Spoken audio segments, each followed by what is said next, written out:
नमस्कार, जय जोहार। महन लेंझारे के साथ आप देखना शुरू कर चुके हैं द ब्लूप्रिंट। नदियों में पानी उतरने के साथ ही रेत का अवैध कारोबार शुरू हो चुका है। सभी घाटों में गाड़ियां उतरनी शुरू हो गई हैं, जगह जगह से रेत निकलना शुरू हो गया है। वहीं कुछ गाड़ियों पर प्रशासन की कड़ी नज़र है और कार्रवाई भी लगातार हो रहा है। बीते दिनों बगदई पुल के नीचे कुछ गाड़ियां रेत निकाल रही थी, जिसको प्रशासन के द्वारा पकड़ा गया। वहां खबर मिली कि कांग्रेस के कुछ कार्यकर्ता मौके पर पहुंचे और उन्होंने गाड़ियों में देखा कि रेत का अवैध परिवहन हो रहा है।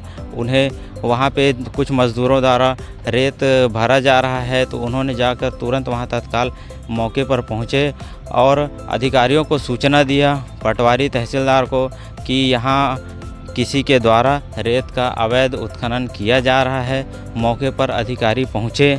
उसके बाद से कार्रवाई दो गाड़ियाँ यहाँ पे पकड़ी गई हैं। 2 ट्रैक्टर हैं, जिसमें नंबर तो खैर नहीं है, मगर ये डोंगरगांव की बताई जा रही है, जिसमें कुछ नेताओं के नाम भी आ रहे हैं, मगर कांग्रेसी इसको बोलने से बच रहे हैं। मगर अप्रत्यक्ष रूप से वो आरोप लगा रहे हैं कि बीजेपी के लोग इसमें संलिप्त हैं। और इसके बाद से आरोप प्रत्यारोप शुरू हो गए हैं। बीजेपी कांग्रेस पर और कांग्रेस बीजेपी पर हमलावर है। जुबानी जंग शुरू हो चुकी है। अब देखते हैं ये कहां जाकर रुकेगा। फ़िलहाल इसमें कार्रवाई हो चुकी है और राजस्व के द्वारा इसमें कार्रवाई किया गया है और इसमें चालान की प्रक्रिया के बाद गाड़ियों को छोड़ा जाएगा। जी, बने रहें और देखते रहें हमारे साथ द ब्लूप्रिंट। कुछ लोग तो इस पर क्या कहेंगे आप?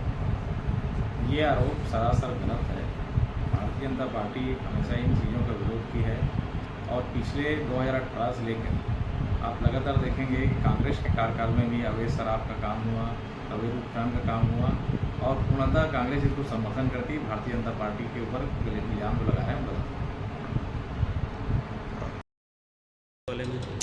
देखिए, रेत में तो तत्काल जहाँ पे हम लोगों ने रेत की गाड़ियाँ पकड़ी, वहाँ से तत्काल कार्रवाई हुई है। आरआई को भेजा गया था एसडीएम द्वारा, पटवारी भी थे और पुलिस के पूरी टीम गई थी और उन्होंने सीधे जब्ती बना के थाने में गाड़ियों को जमा किया। किनकी गाड़ी थी? देखिए, गाड़ियाँ किन की थी ये तो पता नहीं है, लेकिन जिस तरीके से भारतीय जनता पार्टी के लोग लगातार ऐसे कार्यों में संलिप्त दिख रहे हैं, तो फिर किनकी गाड़ी है ये पूछना मीडिया वाले समझदार हैं।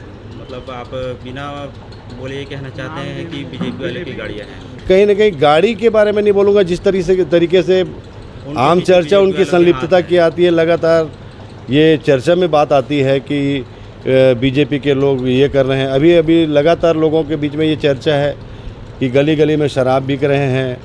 लोगों के बीच में ये चर्चा है कि नशे की जो लत युवाओं को लग रही है, गली गली में गांजे बेच रहे हैं।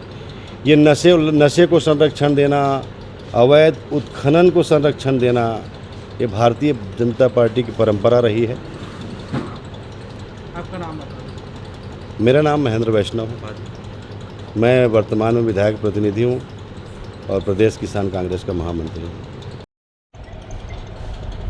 विगत कुछ दिनों से लगातार डोंगरगांव शहर के आसपास की नदियों से रेत उत्खनन का खबरें मिल रही थी। माननीय विधायक जी के पास लगातार इनका शिकायत जा रहा था। माननीय विधायक जी के निर्देश के अनुसार हम युवा कांग्रेस और डोंगरगांव शहर के वरिष्ठ कांग्रेस के द्वारा अभी 2 दिन पहले बगदई नदी में जो शिकायत प्राप्त हुई थी, उसके तहत हम सभी के सभी गए थे और प्रशासन को अवगत कराए थे, ताकि प्रशासन के लोग भी वहाँ उपस्थित हुए। और जो अवैध उत्खनन चल रहा था उसमें कुछ गाड़ियों को जब्ती बनाई गई है। और हाँ, प्रशासन का भी इसमें जो हमारे को सहयोग मिलना था प्रॉपर मिला है। एसडीएम साहब के द्वारा भी जो सहयोग प्राप्त होना था वो हुआ है। पुलिस प्रशासन के द्वारा भी जो सहयोग प्राप्त होना था वो हुआ है। कांग्रेस पार्टी का एक ही वो है कि जो डोंगरगांव में अवैध उत्खनन चल रहा है वो बर्दाश्त नहीं किया जाएगा।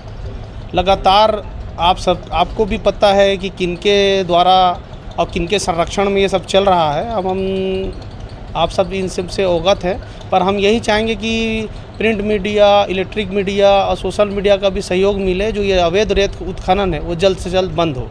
किनकी गाड़ियाँ थी, कुछ जानकारी मिली है? अब ये तो आपको भी पता है किनकी गाड़ियाँ हैं, किनकी नहीं है। सारा गांव, सारा शहर, चाहेंगे उनका? अब नाम बताना जरूरी थोड़ी, तो सबको मालूम है किसकी चल रही किसकी नहीं चल रही। मेरा नाम मोहम्मद सद्दाम खत्री है। मैं विधायक प्रतिनिधि हूँ और पूर्व विधानसभा अध्यक्ष हूँ युवा कांग्रेस।